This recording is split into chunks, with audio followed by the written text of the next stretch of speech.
Busy on Novaliches owner to give us the welcoming remarks.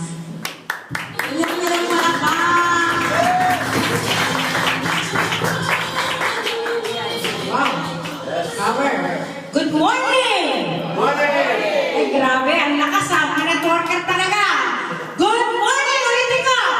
Morning! Power! Ngayon po, napakabuti ng Panginoon sa atin dahil talagang binigay niya itong pagkakataon na ito.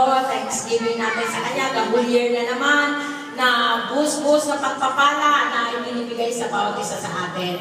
So, andito ako naatasan para i-welcome ang bawat isa sa inyo. Okay ba yun? Yes! I-welcome ko po unang-una ang aming mahal na pastor. Salamat. Nakarating po kayo dito. Welcome sa ating Thanksgiving Day. Nandito po sa ating Tita Mercy, yung kanyang pong wife, yung aming pong missionary.